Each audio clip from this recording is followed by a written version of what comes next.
Glória a Deus. Então vamos lá, eu queria que você pudesse abrir comigo lá em Jonas, capítulo 1. É um texto um pouco longo, muitos já conhecem esse texto, mas eu quero ler com você. É muito interessante e tem tudo a ver com o que nós estamos trabalhando nesse mês. Nós falamos no mês passado sobre a questão da espiritualidade saudável e agora nós estamos tratando nesse mês da emocionalidade. E nós vamos meditar um pouco na vida desse homem, capítulo 1. Eu queria convidar você a ler comigo, caso você não tenha a Bíblia aí, que você possa acompanhar na tela. E a palavra do Senhor diz assim: veio a palavra do Senhor a Jonas, filho de Amitai, dizendo: dispõe-te e vai à grande cidade Nínive e clama contra ela, porque a sua malícia subiu até mim. Jonas se dispôs, mas para fugir da presença do Senhor, para Tarsis, e tendo descido a Jope, achou um navio que ia para Tarsis, pagou, pois, a sua passagem, embarcou nele, para ir com eles para Tarsis, para longe da presença do Senhor. Mas o Senhor lançou sobre o mar um forte vento, e fez no mar uma grande tempestade, e o navio estava a ponto de despedaçar. Então os marinheiros, cheios de medo, clamaram cada um ao seu Deus e lançavam ao mar a carga que estava no navio, para aliviarem o peso dela. Jonas, porém, havia descido no porão e, se deitado, dormia profundamente. Chegou-se a ele o mestre do navio e disse: que te passa contigo? Agarrado no sono, levanta-te, invoca o teu Deus, talvez assim esse Deus se lembre de nós para que não pereçamos. E diziam uns aos outros: vinde, lancemos sorte para que saibamos por causa de quem nos sobreveio este mal. E lançaram sorte, e a sorte caiu sobre Jonas. Então lhe disseram: declaras agora por causa de quem nos sobreveio este mal. Que ocupação é tua? Da onde vens? Qual é a tua terra? De que povo és tu? E ele respondeu: eu sou hebreu e temo ao Senhor, o Deus do céu, que fez o mar e a terra. Então os homens ficaram possuídos de grande temor e lhe disseram: que é isso que fizeste? Pois sabiam os homens que ele fugia da presença do Senhor, porque lhe havia declarado. Disseram-lhe: o que faremos para que o mar nos acalme? Porque o mar se ia tornando cada vez mais tempestuoso. Respondeu-lhe: toma-me e lança-me ao mar, e o mar se aquietará. Porque eu sei que por minha causa vos sobreveio esta grande tempestade. Então os homens remavam, esforçando-se para alcançar a terra, mas não podiam, portanto o mar se ia tornando cada vez mais tempestuoso contra eles. Então clamaram ao Senhor e disseram: Senhor, rogamos-te que não pereçamos por causa da vida deste homem, e não faças cair sobre nós este sangue, quanto a nós inocente, porque tu, Senhor, fizeste como te aprouve. E levantaram a Jonas e o lançaram no mar, e cessou o mar a sua fúria. Temeram, pois, estes homens em extremo ao Senhor, e ofereceram sacrifícios ao Senhor, e fizeram votos. E deparou o Senhor um grande peixe para que tragasse a Jonas, e esteve Jonas 3 dias e 3 noites no ventre do peixe. Amém e amém. Eu queria que você fechasse os teus olhos. Palavra do Senhor para a nossa vida. E eu tenho certeza que o Senhor vai falar conosco, que nós vamos orar e pedir que nosso coração esteja aberto para receber aquilo que Deus tem para nós. Quem crê que Deus fala? Eu creio que Deus fala. Feche os teus olhos e coloque a sua mãozinha assim no coração. Pai, os teus filhos são tão preciosos aos teus olhos. E eu tenho certeza que o Senhor tem uma palavra para cada um de nós. Eu peço que o Senhor venha abrindo o nosso entendimento, o nosso coração, que todo preconceito contra a Tua palavra que caia por terra nessa noite, que nosso coração seja uma boa terra, pronta para receber aquilo que o Senhor tem para nós.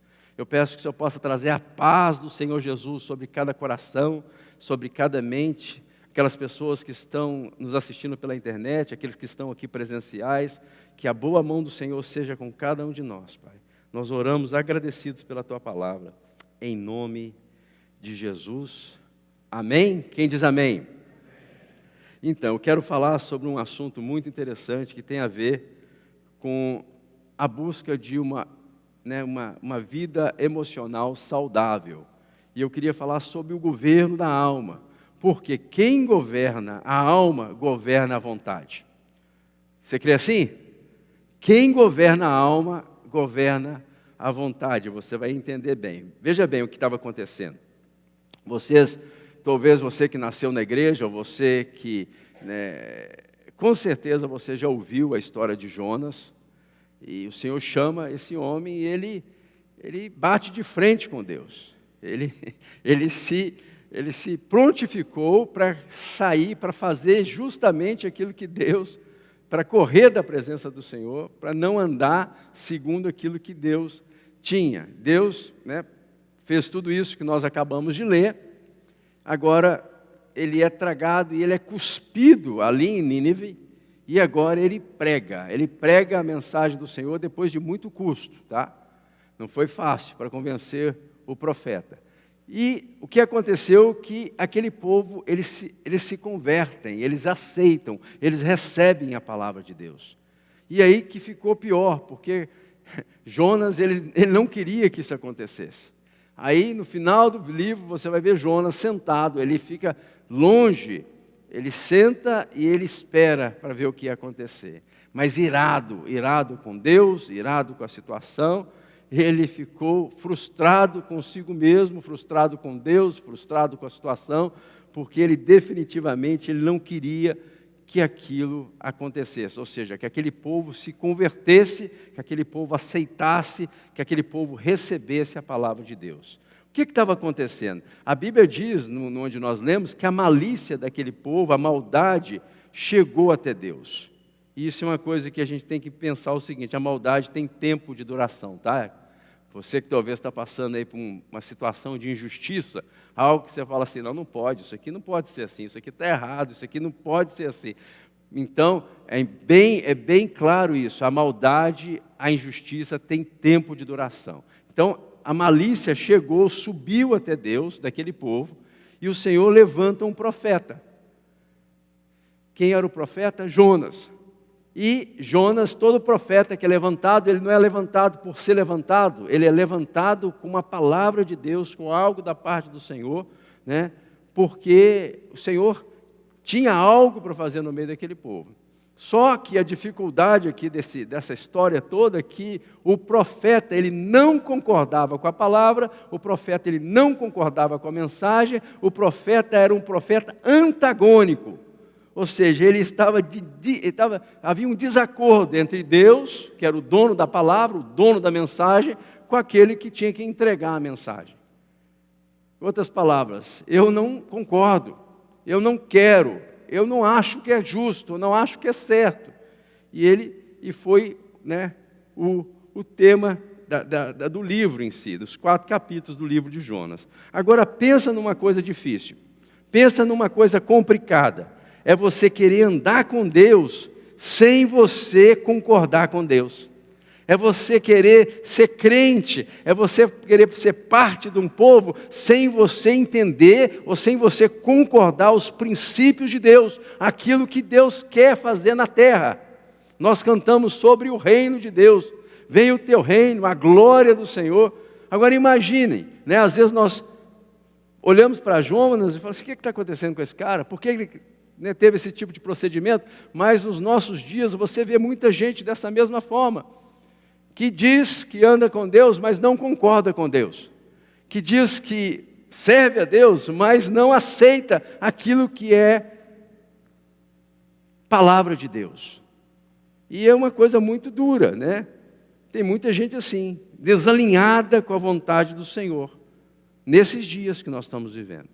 Então, a gente aprofundando mais um pouco na vida de Jonas, você vai ver que quando você estuda, a gente até entende que ele tinha, vamos dizer assim, ele tinha um argumento. O argumento de Jonas não era completamente fora de contexto. É porque às vezes a gente não aprofunda muito, mas aquele povo de Nínive, aquele povo era um povo muito violento. Por isso que a palavra de Deus diz que a maldade, subiu até Deus, e Deus enviou uma palavra que ia destruir a cidade. Agora você pensa, imagine, que um povo que era inimigo histórico de Israel, e com certeza Jonas sabia da história, sabia da matança, da violência daquele povo, e ele não concordava com a salvação, e não concordava que aquele povo poderia ouvir a palavra de Deus e se arrepender dos seus caminhos e voltar para Deus. Ele não queria que isso acontecesse.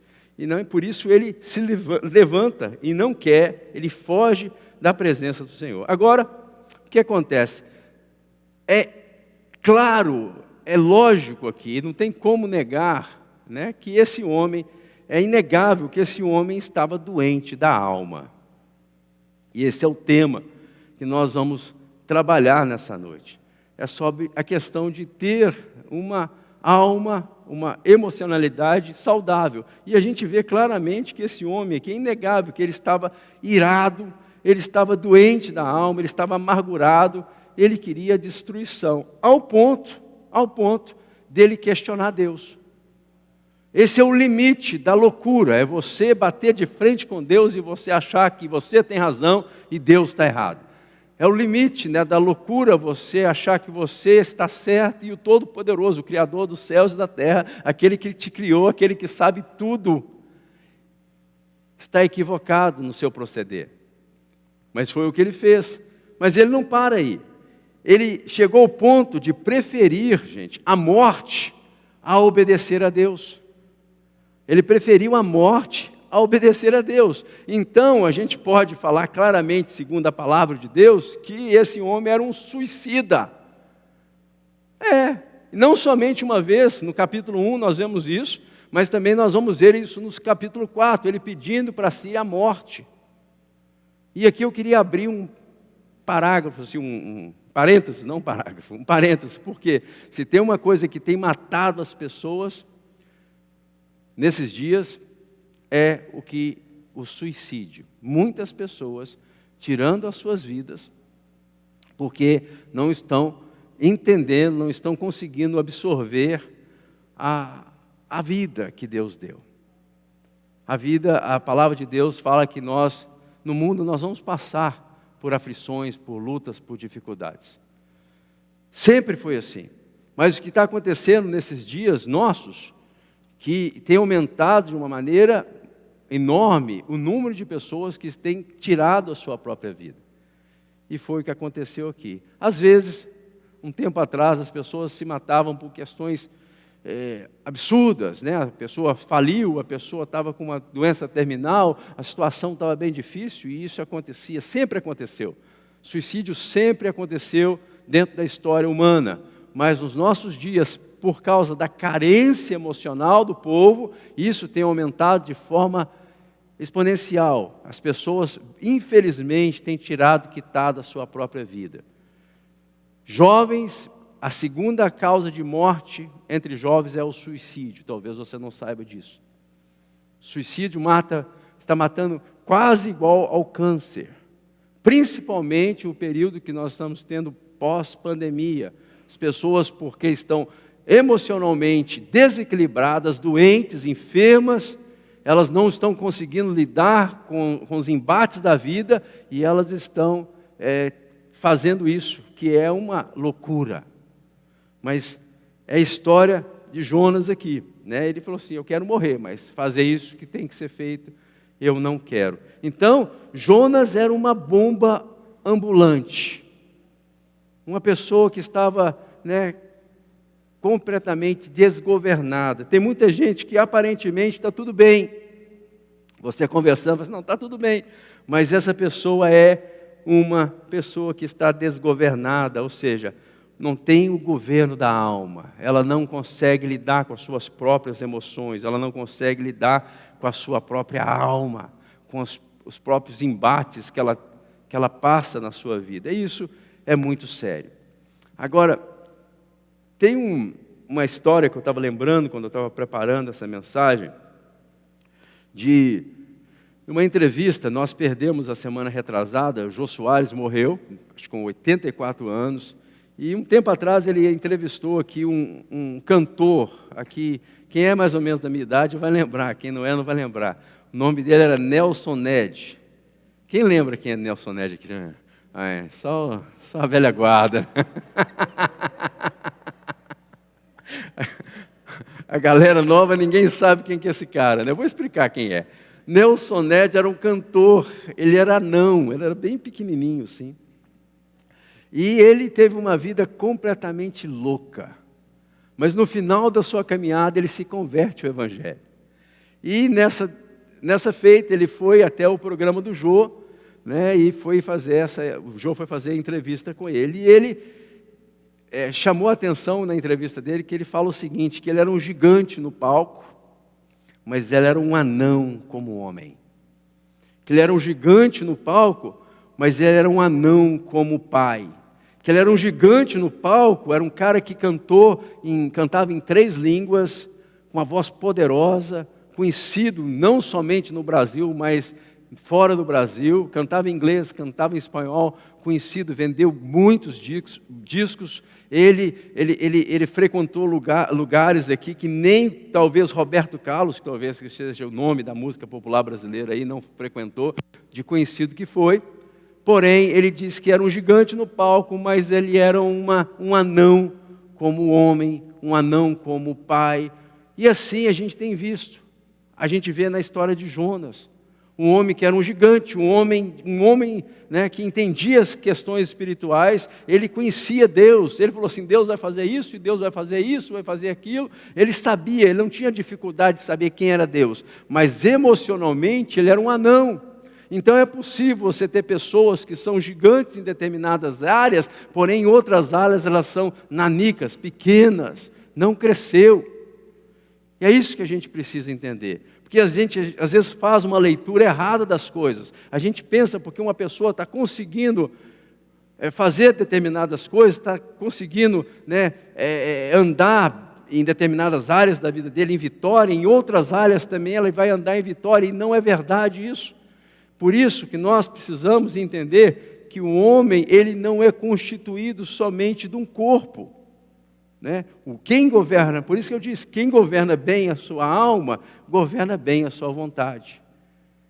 A vontade do homem, ela está muito louca, fazendo aquilo que parece melhor aos seus próprios olhos. Se tem algo poderoso, preste atenção, tem algo poderoso no universo, é a vontade humana. Eu não sei se você já pensou nisso, mas a vontade é a causa das maiores contendas. Sim ou não? Você que é casado aí. A mulher quer fazer uma coisa e ela quer desse jeito. E você quer fazer outra coisa, e porque você também tem a sua vontade, e você quer fazer desse jeito. E ali, às vezes, não coincide. É o que estava acontecendo aqui no caso de Jonas. Deus tinha algo bem determinado, foi bem específico. Faça isso, vai lá e ministra. E o Senhor dá a palavra o que era, mas Jonas tinha a sua própria vontade. Jonas falou assim, não vou, eu não acho que é justo. Esse povo é um povo sanguinário, é um povo mau, é um povo violento. Eu não acho, porque eu sei que se esse povo for lá pregar para eles, vão se converter, eles vão aceitar essa palavra, e eu não quero que isso aconteça. Ou seja, a vontade minha é que isso não aconteça. Então a vontade humana, gente, é algo assim que eu queria que você começasse a prestar atenção nisso. E da onde é formada, da onde vem a vontade humana? Bem, a vontade humana é construída nos nossos pensamentos. A vontade humana é construída nos nossos sentimentos, na nossa razão, nas nossas memórias. Com certeza, Jonas tinha muitas informações, memórias daquele povo, e por isso foi construído a sua vontade a favor, contra aquele povo, e assim acontece conosco nesses dias. Nessa manhã nós falamos bastante, nós trouxemos aqui uma introdução sobre a necessidade que nós temos de nos conhecer a nós mesmos, conhecer a nossa alma. E se tem um texto que eu acho que a gente não pode deixar de falar nessa noite, Tessalonicenses capítulo 5, versículo 23, diz o seguinte: o mesmo Deus de paz vos santifique em tudo, o vosso espírito, alma e corpo sejam conservados íntegros e irrepreensíveis na vinda do nosso Senhor Jesus Cristo. Então, você vai ver que o homem não é só corpo, o homem não é só alma, o homem não é só espírito. Porém, o homem é corpo, alma e espírito. Quando nós entendemos isso, com certeza isso nos ajuda a entender a nossa própria vida. Por quê? Porque se o espírito tem as suas necessidades, você tem necessidades espirituais, você também vai ter necessidades emocionais e também você vai ter necessidades materiais ou corporais. Isso é claro, só que a gente faz uma confusão, uma salada e a gente mistura tudo e a gente não entende. A gente passa de uma forma assim bem abrutalhada na vida, sem compreender isso que é tão essencial para que tenhamos uma vida plena em Deus. Então, o que é o corpo? O corpo é essa carcaça que você tem aí. Alguns têm as carcaças mais novas, uma carcaça mais velha, um mais magrinho, outro mais gordinho, um mais alto, um mais baixo. Mas é o corpo, aquilo que é palpável, aquilo que é visível, aquilo que é material. O que é o espírito? O espírito é o imaterial, é o que conecta com Deus, é o que volta a Deus, é o sopro da vida do Senhor sobre nós. E o que é a alma? A alma do homem é constituída pelas nossas emoções, pelos nossos pensamentos, pelos nossos sentimentos, pelas nossas memórias, pela nossa razão. Isso é sua alma, é quem você é. E quando quem governa bem a alma, consegue também governar bem a sua vontade. Quem está entendendo aqui, gente? Estão entendendo? Se a gente não consegue entender, o que acontece? Esse princípio aqui que é tão importante, a gente começa a atropelar. A gente não só atropela a nós mesmos, mas nós atropelamos as pessoas. Vou te dar um exemplo para que isso fique mais claro. Você gosta de comer doce? Sim ou não? Por que a gente gosta tanto de comer doce, gente? Depois daquela comida assim, aquele doce, aquele pudim com café, aquilo é coisa maravilhosa, né? Quem gosta de pudim com café aqui, né? Assim, é coisa assim, absurda esse negócio. E quanto mais, a gente sempre quer comer um pouquinho, né? Outro gosta de curau, aí vai, né? Mas a gente gosta de comer. O que você acha que a gente gosta de comer tanto doce assim? E por que você, pelo contrário, você não gosta tanto de exercitar? Você tem que ter a consciência que você tem que exercitar mais. Você precisa, isso é bom para a sua saúde, isso é bom em todos os aspectos da sua vida, para o seu humor. Mas você, assim, uma luta para exercitar. Por que isso? Tem uma resposta. Sabe qual é a resposta? É a sua alma. A sua alma é caprichosa. A sua alma, ela não foi bem educada no decorrer da sua vida. Pelo contrário, ela foi mal educada. E porque a gente às vezes não quer falar uma coisa e fala. Já aconteceu com você? Você fala, por que eu falei isso? Cara, eu falei já. Quando você vê, puf, saiu da sua boca. Aí você fala assim, não deveria ter falado. Então por que você falou? Você falou porque às vezes as emoções, elas falam mais rápido do que os seus lábios. A sua alma, ela domina de uma forma tão forte que você, quando vê, já falou, já saiu da sua boca. E depois é uma dificuldade, Às vezes demora aí semanas. Às vezes demora um tempo aí para consertar aquilo que foi falado. Mas é por quê? Porque não há um domínio, não há um governo na sua alma como deveria. Quem governa a alma, governa a vontade. E assim vai, Por que a gente, às vezes, não consegue parar de comer? Ou come demais? Por que você acha? Porque tem uma alma que quer coisa boa, uma alma que gosta de coisas agradáveis. Por isso, aquele texto que eu li aqui no começo, daquele homem, ele fez o que todo mundo faz. Todo mundo que é dominado pela alma faz, ele fala assim, agora eu tenho excesso, eu tenho agora com fartura, o que é que eu vou fazer? Eu vou descansar, regalar minha alma, eu vou comer, eu vou beber, eu vou descansar. Este é o homem dominado, ou a mulher dominado pela sua própria alma. Porque as coisas às vezes não saem do jeito que a gente quer, né? Mas a alma sempre está lutando para quê? Para que a sua vontade seja estabelecida. E tem 3 coisas, né? Eu lancei o fundamento hoje nessa manhã, mas eu queria lembrar aqueles que não estavam aqui, mas aqueles que estavam aqui, que isso é importantíssimo na nossa caminhada de fé. Tem 3 coisas que a gente não pode esquecer para que a gente tome o governo da nossa alma. A primeira coisa é o entendimento. Preciso entender sobre esse assunto. Esse assunto não é um assunto qualquer. Isso é muito importante na minha caminhada, no meu crescimento. Eu preciso entender que o homem é um ser, que ele tem um corpo, ele tem uma alma, tem um espírito, e cada um desses tem as suas próprias necessidades, e eu não posso tratar isso de qualquer forma. Então o entendimento disso tudo, e a gente vai crescendo o entendimento, é muito importante. Outra coisa é a questão do equilíbrio. Eu não posso fazer com que eu somente trabalhe uma parte e esqueça da outra. Quando eu faço isso, eu me torno uma pessoa desequilibrada. E o terceiro é o crescimento, ou seja, sempre eu vou trabalhar para que eu possa crescer no entendimento dessa verdade. Então, queria falar um pouquinho sobre o entendimento. O entendimento é um divisor de águas na nossa vida. Tem muitas pessoas que, não entendendo isso, elas sofrem de doenças.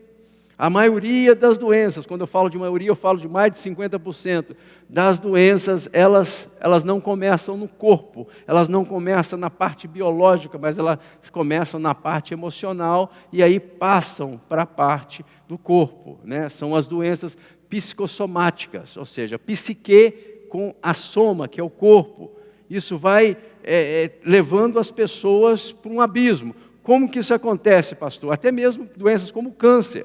Ou seja, a pessoa era tão amargurada, ela é tão decepcionada, ela é tão ofendida com alguém, ou com uma instituição, ou com uma pessoa, ou com seus pais, ou com seus irmãos. Isso geralmente acontece com pessoas que nós amamos, que as pessoas que nós não amamos e nós não conhecemos, a gente pode ficar chateado por um determinado tempo, mas isso a vida segue. Mas quando isso acontece com pessoas que estão perto da gente, aí acontece que surge dentro de nós o que nós chamamos de raiz de amargura. E essa raiz de amargura contamina todo o ser. E essa pessoa ela vai ficar doente. Se essa pessoa ela não tratar, se ela não perdoar, se ela não liberar perdão, se ela não consertar isso que está acontecendo internamente, com certeza isso vai se exteriorizar e ela vai passar a ter agora uma condição patológica, uma condição médica que ela vai ter que tratar posteriormente. Isso não tem como dar errado. Acontece, infelizmente, é o que a palavra do Senhor nos ensina e a gente tem visto na vida prática, a gente vê isso acontecendo. Então, a gente precisa entender se nós estamos no governo da alma, se nós estamos, de fato, a nossa vontade está ligada àquilo que Deus fala, ou se nós estamos andando segundo parece melhor aos nossos próprios olhos. E isso faz toda a diferença, porque isso muda a minha qualidade de vida. Se eu quero ter uma qualidade de vida melhor, eu preciso entender quem que está governando a minha vida. Se eu quero ter relacionamentos melhores com as pessoas, eu preciso saber como está o governo da minha alma. Gente, é tão difícil você ter relacionamento com pessoas que só querem fazer aquilo que parece melhor aos seus olhos. Não tem, ou seja, vou fazer, não é? Você está entendendo o que eu estou falando? Você tem amigo assim? Ou seja, como é que é? Não, é assim mesmo, não tem outra. Se você não fizer exatamente do jeito que a pessoa quer, a vontade dela é tão grande, a alma dela é tão dominadora, que só vai ser feito da forma que ela quer. E quem consegue relacionar com uma pessoa dessa a longo prazo? Ninguém consegue. Então, os relacionamentos saudáveis partem de pessoas que têm as suas emoções governadas, né? A sua alma governada. Então, a alma tem de ser apacentada.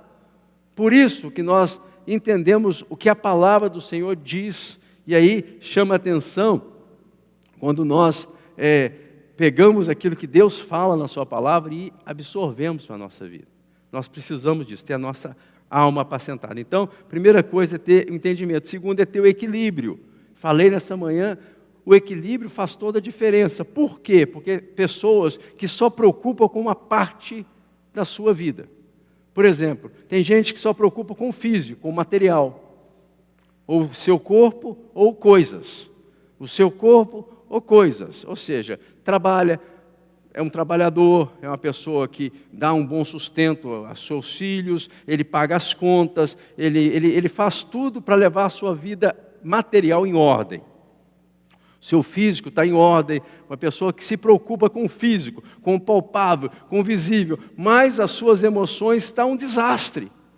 Ou seja, ele não entende que as pessoas também têm corpo, alma e espírito.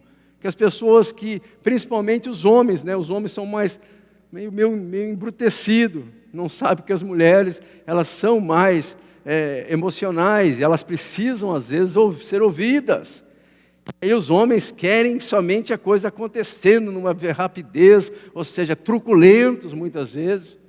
Então, ou seja, a pessoa só presta atenção numa parte e esquece da outra. Ou esquece da questão espiritual, ou seja, a pessoa tem até as suas emoções em ordem, a sua parte material está em ordem, mas se esquece de Deus, ele não busca Deus, ele não busca aquilo que Deus tem para ele. Então, um homem espiritual, ele vai ficar carente, ele vai virar um anão espiritual, ele não vai entender as questões do reino de Deus. Isso é um desastre, porque esse homem ele não nasceu de novo, ele não tem experiência com Deus, ele não foi pastoreado, não está sendo pastoreado pelo Senhor Jesus, porque ele não se interessa. O negócio dele é só as coisas desse mundo, ele não se interessa por questões espirituais. Aí a gente lembra daquela palavra do Senhor Jesus chamando: vinde a mim, todos vós que estáis cansados e sobrecarregados, e eu vos aliviarei. Ele fala assim: tomai sobre vós o meu jugo e aprendei de mim, porque sou manso e humilde de coração. Aí o Senhor vem completo e fala assim: e achareis descanso, descanso para a vossa o quê? Alma. Vê como é que a coisa está ligada, gente? Não tem como só prestar atenção numa área e esquecer da outra. Nós precisamos de ter esse equilíbrio. E, em terceiro lugar, nós precisamos de pensar, nós precisamos crescer em entendimento, nós precisamos crescer, né, nesse quesito. Ou seja, o que eu estou fazendo bem hoje, eu tenho que continuar fazendo melhor. Aquilo que não faz bem para mim, eu tenho que desistir, eu tenho que criar hábitos, de fato, que são agradáveis a Deus, que vai me levar cada dia mais a parecer com Jesus. Paulo vem e fala uma coisa muito interessante, 1 Coríntios capítulo 13, versículo 11. Quando eu era menino, eu pensava, eu falava como menino, eu sentia como menino, eu pensava como menino, mas eu desisti das coisas próprias de menino. Ou seja, chega um ponto que você tem que desistir de ser menino. Você tem que falar assim: não, agora eu vou resolver esse negócio na minha vida. Eu vou resolver essa questão aqui, eu vou crescer emocionalmente, eu não vou ser abalado por qualquer coisa. Emocionalmente, não é qualquer notícia que vai me tirar de rumo aqui da minha vida. Tem gente que uma palavra, algo, né, uma pessoa, às vezes uma expressão, gente.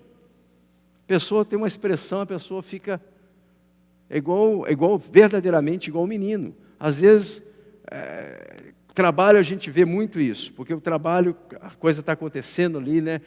As pessoas querem que a coisa aconteça ali rapidamente, e às vezes as pessoas se ofendem. Quem está entendendo aqui? Acontece ou não? Aí, como é que está esse vaso aí? Você não limpa direito? Isso é quase enfiar uma espada no coração do sujeito. Mas eu esfreguei tanto o vaso, ela foi lá e falou que o vaso não está limpo, você acredita? Eu estou com o coração agora, eu não posso nem dormir. Acontece, gente. Acontece, às vezes a pessoa fica magoada com aquela pessoa que falou e já não quer mais relacionar, já não quer mais atender o telefone. Quando passa text message, ela fala assim: eu não sei porque ela está me procurando de novo. Parece que ela não entende, que eu não quero ir mais com ela. É ou não é? Estava conversando com uma pessoa outro dia, porque comprou um material errado. Eu falei, esse material está errado, a gente vai ter que trocar. Aí depois ele veio falar comigo e falou assim, eu nem dormi, porque você falou que o material estava errado. Eu falei, mas o que eu ia fazer? Tinha que falar. Estão entendendo como é que a alma ela é complicada? E a gente precisa crescer nesse entendimento. A gente não pode ser menino, né? O tempo vai passar, nós temos que tomar o governo da nossa alma. Em nome de Jesus, isso vai nos trazer uma vida mais sadia, igreja. Quem crê dessa forma? Isso vai mudar os nossos relacionamentos, isso vai mudar o casamento vai ser mais saudável. Se você for analisar as brigas, as discussões que existem dentro do matrimônio, dentro do casamento, não tem sentido. Depois que for fazer uma análise, por que a gente brigou? Você vai ver que não tem motivo, ou seja, passou um tempo, às vezes demora 2 dias, 3 dias para... Não deveria pôr o sol sobre a sua ira, né? Mas na prática a gente sabe que não é bem assim. E quando você analisa o que foi que aconteceu, por que teve a desavença, são coisas insignificantes que fazem com que a nossa vida, a qualidade de vida fique menor. A gente poderia alcançar muito mais, nós poderíamos chegar muito mais longe, nós poderíamos sim ser um exemplo maior para os nossos filhos, nós poderíamos ter um nível de conversa muito mais elevado se a nossa alma fosse dominada. Mas como a gente não permite, né, que Deus, que é o dominador, que deve ser o dominador da nossa alma, domine, aí a gente vai levando a vida assim, trombando e sendo trombado, atropelado muitas vezes. O que governa a alma, ele tem que também governar a sua vontade. Foi o que aconteceu com o Senhor Jesus, né? O Senhor Jesus, quando ele está no Getsemane, no dia mais cinza da vida de Jesus, o dia antes dele ir à cruz, Jesus não queria, a sua vontade como homem não era ir para a cruz e sofrer o que queria sofrer. Então ele fala com o Pai, ele ora ao Senhor, Pai, se for possível, passa de mim esse cálice, mas que não seja feita a minha, mas a sua vontade. Aquele que governa a alma, governa a vontade, aquele que governa a vontade, governa a alma e vice-versa. Isso é algo que a gente precisa crescer nisso. É bíblico, isso não é coisa que saiu da nossa mente, isso não é algo que é parte aqui de uma liturgia, não. São princípios, são verdades bíblicas, que uma vez que a gente aprende e toma posse disso, a gente entra no governo da nossa alma, a nossa vida começa a mudar, as histórias começam a ser diferentes, e a situação começa a tomar outro rumo na nossa vida. A maioria das nossas decisões, muitas vezes, são embasadas na nossa alma, nos nossos sentimentos, e a gente, às vezes, não busca a presença de Deus para que a vontade de Deus seja estabelecida naquele momento, naquela decisão que é tão importante para nós. Tem uma coisa que as pessoas dizem que não deve fazer, é você ir no supermercado com fome. Não é verdade? Vai comprando, quando você vai, misericórdia, o carrinho está cheio, olha o tamanho desse bill, como é que eu vou fazer? E agora eu estou com vergonha de ir para trás para levar. Aí tem que pagar, aí vai pagar no cartão, aí piora a situação mais ainda, porque também não tem o dinheiro. Está vendo como às vezes são exemplos simples, mas que vão acontecer na nossa vida? Por quê? Porque as pessoas são levadas, são direcionadas, o que governa é a alma, o que governa as emoções, e a pessoa não pauta a vida dela na palavra do Senhor e no domínio que vem do Espírito Santo de Deus. Quem domina a nossa alma é o Espírito Santo de Deus, é o Senhor que domina.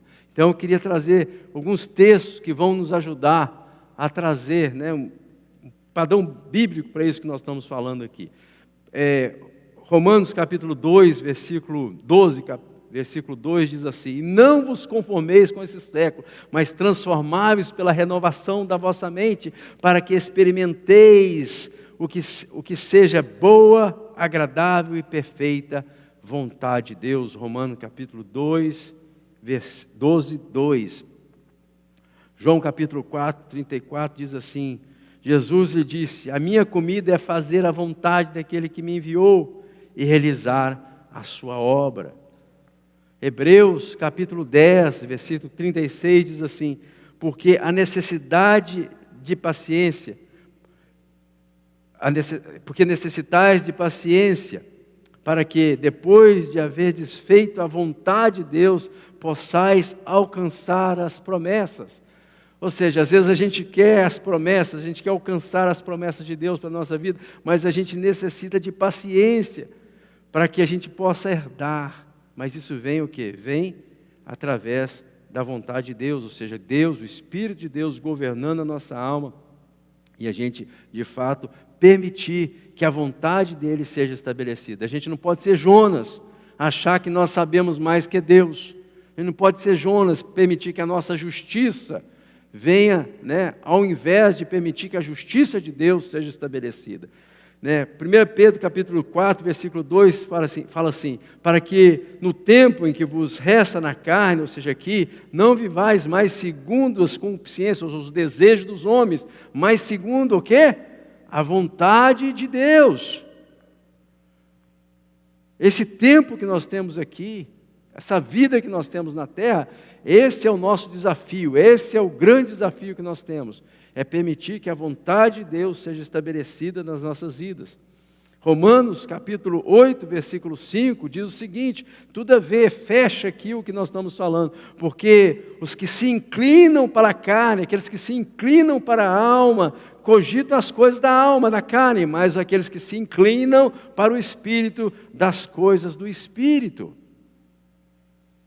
Não tem como, e aqui nesse outro versículo fala claramente, o Romanos capítulo 8, versículo 8 diz assim, portanto, os que estão na carne, na alma, ou seja, são movidos pela alma, eles não podem agradar a Deus. Sério ou não? Muito sério, gente. Então, eu espero que a gente possa meditar nisso que Deus está falando conosco. Nós estamos pregando todo esse mês, Marcelo pregou bastante sobre esse assunto, eu tenho falado, e eu creio, sim, que Deus quer que nós venhamos a, como diz os antigos, tá? A galera nova não sabe disso, a gente tem que cair a ficha. O que é isso, negócio de cair a ficha? A gente tem que entender isso não pode passar despercebido mais. Nós precisamos de sermos governados por Deus. A nossa alma precisa ser governada pelo Espírito Santo de Deus. Eu preciso entender isso. Eu preciso crescer nesse entendimento. E eu preciso achar o equilíbrio para a minha vida, porque eu não quero andar mais tomando pancada da história, da vida. E muitas pancadas que nós levamos porque andamos direcionados pela alma, pela força da minha alma, daquilo que eu penso que é certo, aquilo que eu acho que deve ser feito naquele momento. Que o Senhor Deus possa falar mais aos nossos corações. Eu queria convidar você a ficar de pé em nome de Jesus.